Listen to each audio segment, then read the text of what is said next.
Dalam nama Bapa dan Putra dan Roh Kudus. Amin. Allah yang berbelas kasih, sabda-Mu adalah terang dan pelita hidup kami. Bimbinglah kami oleh Roh Kudus-Mu. Amin. Salam, Bapak, Ibu, dan saudara-saudari dalam Kristus Yesus. Salam sejahtera dan damai beserta Yesus Kristus. Marilah kita membaca, mendengarkan, dan merenungkan firman Allah.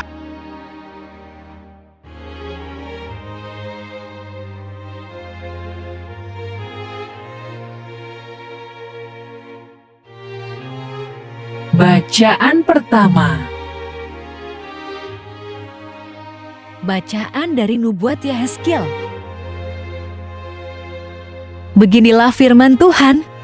Wahai engkau anak manusia, aku menetapkan engkau menjadi penjaga bagi kaum Israel. Bila mana engkau mendengar sesuatu firman daripadaku, peringatkanlah mereka demi namaku. Kalau aku berfirman kepada orang jahat, hai orang jahat, engkau pasti mati. Dan engkau tidak berkata apa-apa untuk memperingatkan orang jahat itu supaya bertobat dari hidupnya.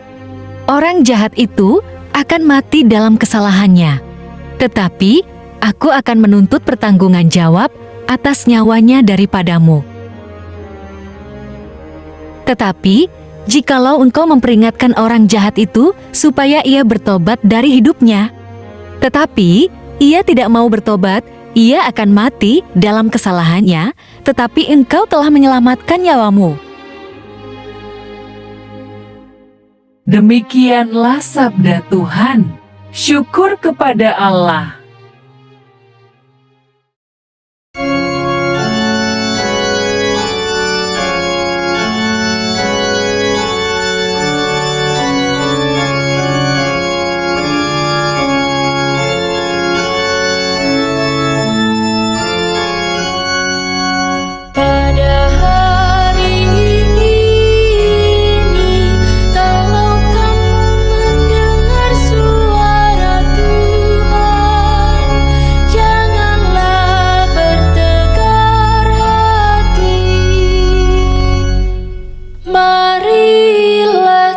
Bernyanyi-nyanyi bagi Tuhan, bersorak-sorai bagi gunung batu keselamatan kita. Biarlah kita menghadap wajah-Nya dengan lagu syukur, bersorak-sorailah bagi-Nya dengan nyanyian mazmur. Pada hari ini, kalau kamu mendengar suara Tuhan, janganlah bertegar hati. Masuklah, mari kita sujud menyembah, berlutut di hadapan Tuhan yang menjadikan kita, sebab Dialah Allah kita. Kita ini umat gembalaannya serta kawanan dombanya. Pada hari ini, kalau kamu mendengar suara Tuhan, janganlah bertegar hati. Pada hari ini, kalau kamu mendengar suaranya, janganlah bertegar hati seperti di Meribah, seperti waktu berada di masa di padang gurun, ketika nenek moyangmu mencobai dan menguji aku, padahal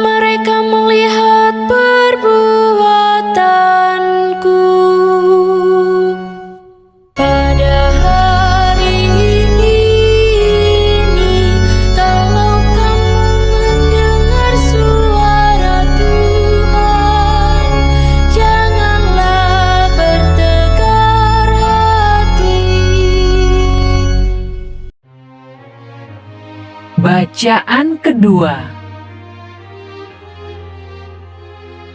Bacaan dari surat Rasul Paulus kepada jemaat di Roma. Janganlah kamu berhutang apa-apa kepada siapapun juga. Tetapi, hendaklah kamu saling mengasihi, sebab barang siapa mengasihi sesamanya manusia, ia sudah memenuhi hukum Taurat. Karena firman, jangan berzina, jangan membunuh, jangan mencuri, jangan mengingini, dan firman lain manapun juga sudah tersimpul dalam firman ini, yaitu, kasihilah sesamamu manusia seperti dirimu sendiri. Kasih tidak berbuat jahat terhadap sesama manusia, karena itu kasih adalah kegenapan hukum Taurat. Demikianlah sabda Tuhan. Syukur kepada Allah.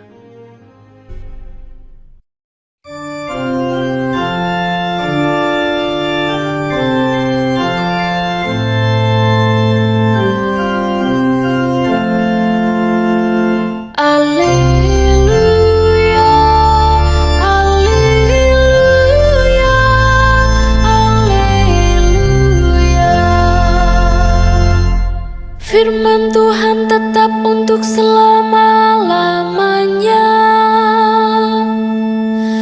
Inilah firman yang disampaikan Injil kepada kamu. Alleluia, alleluia, alleluia.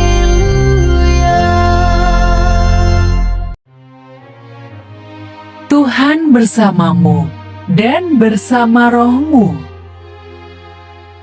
Inilah Injil suci menurut Matius. Apabila saudaramu berbuat dosa, tegurlah dia di bawah 4 mata. Jika ia mendengarkan nasihatmu, engkau telah mendapatnya kembali. Jika ia tidak mendengarkan engkau, bawalah seorang atau 2 orang lagi, supaya atas keterangan 2 atau 3 orang saksi, perkara itu tidak disangsikan. Jika ia tidak mau mendengarkan mereka, sampaikanlah soalnya kepada jemaat. Dan jika ia tidak mau juga mendengarkan jemaat, pandanglah dia sebagai seorang yang tidak mengenal Allah, atau seorang pemungut cukai. Aku berkata kepadamu, sesungguhnya apa yang kamu ikat di dunia ini akan terikat di sorga, dan apa yang kamu lepaskan di dunia ini akan terlepas di sorga. Dan lagi aku berkata kepadamu, jika 2 orang daripadamu di dunia ini sepakat meminta apapun juga, permintaan mereka itu akan dikabulkan oleh Bapa-Ku yang di sorga. Sebab, di mana 2 atau 3 orang berkumpul dalam namaku, di situ aku ada di tengah-tengah mereka. Demikianlah sabda Tuhan. Terpujilah Kristus. Renungan Injil. Bapak, Ibu, dan saudara-saudari dalam Kristus Yesus. Firman Tuhan hari ini menjelaskan tentang bagaimana cara kita menegur dosa saudara. Sebab, biasanya kita sungkan, lagi pula itu sih urusan orang lain, dan ngapain kita ikut campur. Kita sendiri merasa masih berdosa dan tidak layak menasehati dan menegur dosa orang lain. Memang ada caranya menegur dan menasehati orang lain, yakni bicaralah secara 4 mata, supaya orang itu tidak malu dan mungkin bisa tersinggung. Karena kesalahan dan dosanya diketahui oleh orang banyak jika kita menegur di hadapan umum. Seringkali bisa terjadi kesalahpahaman dari orang yang kita tegur, bahkan kita bisa dibenci olehnya. Tetapi bagi kita itu tidak penting, sebab maksud dan tujuan kita adalah mengajaknya kembali kepada Tuhan, dengan cara mengakui dan bertobat kepada Tuhan. Oleh sebab itu, Orang cenderung tidak mau menegur kesalahan dan dosa orang lain karena resikonya ditolak dan dibenci oleh orang yang ditegur tersebut. Bapak, Ibu, dan saudara-saudari, mari kita baca kembali Injil Matius pasal 18 ayat 16 sampai 17. Jika ia tidak mendengarkan engkau, bawalah seorang atau dua orang lagi, supaya atas keterangan 2 atau 3 orang saksi, perkara itu tidak disangsikan. Jika ia tidak mau mendengarkan mereka, sampaikanlah soalnya kepada jemaat. Dan jika ia tidak mau juga mendengarkan jemaat, pandanglah dia sebagai seorang yang tidak mengenal Allah atau seorang pemungut cukai. Cara menasihati yang diajarkan di sini menurut hukum Taurat. Mari kita baca juga kitab Ulangan pasal 19 ayat 15. Satu orang saksi saja tidak dapat menggugat seseorang mengenai perkara, kesalahan apapun atau dosa apapun yang mungkin dilakukannya. Baru atas keterangan 2 atau 3 orang saksi perkara itu tidak disangsikan. Tetapi pada umumnya, jika seseorang kita tegur dan menolak dinasehati, maka biasanya kita langsung menyerah dan ya sudah, masa bodoh dan tidak peduli lagi. Persoalan menegur kesalahan dan dosa seseorang serta persoalan menasehati orang lain itu bisa menjadi pelik dan polemik, tetapi bisa juga menjadi mudah dan tidak menimbulkan polemik. Tergantung bagaimana menyikapinya dan tujuannya. Apakah mengacu pada pertobatan dan perubahan sikap? Apakah bermaksud memperbaiki hubungan dengan Tuhan? Ataukah mau menunjukkan jati diri dan harga diri? Selanjutnya, mari kita buka kembali Injil Matius pasal 18 ayat 19 sampai 20. Aku berkata kepadamu, jika 2 orang daripadamu di dunia ini sepakat meminta apapun juga, permintaan mereka itu akan dikabulkan oleh Bapakku yang di sorga. Sebab, di mana 2 atau 3 orang berkumpul dalam namaku, di situ aku ada di tengah-tengah mereka. Dengan kesepakatan 2 orang, atau lebih, maka setiap persoalan, entah apakah itu mengenai kesalahan atau dosa, atau meminta berkat, dan memohon suatu pertolongan, maka Tuhan hadir mendengarkan permohonan mereka. Bisa dipakai untuk membahas berbagai konteks, meskipun sebenarnya berbicara dalam kaitannya dengan perikop tentang menasehati sesama saudara. Ada yang perlu diperhatikan bahwa ayat 19-20 ini seringkali disalah tafsirkan, seakan-akan Tuhan pasti mengabulkan permohonan yang didoakan. Dan biasanya lebih tertuju pada permohonan minta berkat berupa uang dengan segala bentuknya. Padahal bisa segala jenis permohonan selain uang bisa diajukan kepada Tuhan. Perlu diingat bahwa yang pasti itu adalah Tuhan mendengarkan segala jenis permohonan kita. Tetapi, tidak berarti pasti mengabulkannya, sebab Tuhan lebih tahu apa yang bermanfaat bagi kita. Biasanya kita meminta sesuatu berdasarkan apa yang kita inginkan, bukan dari apa yang kita butuhkan. Keinginan yang diminta lebih cenderung memuaskan keinginan kedagingan yang bermuara pada pemenuhan hawa nafsu. Padahal keinginan tersebut, jika tidak dikabulkan, maka tidak akan membuat tubuh menjadi sakit. Kebutuhan lebih cenderung tertuju pada kebutuhan pokok manusia yang paling mendasar. Jika tidak terpenuhi, maka akan mengalami kesakitan atau penderitaan.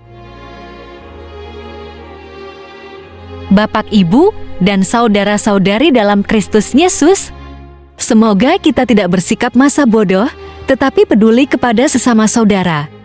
Bila kita mengetahui ada kesalahan dan dosa yang dilakukan saudara kita tersebut. Marilah berdoa.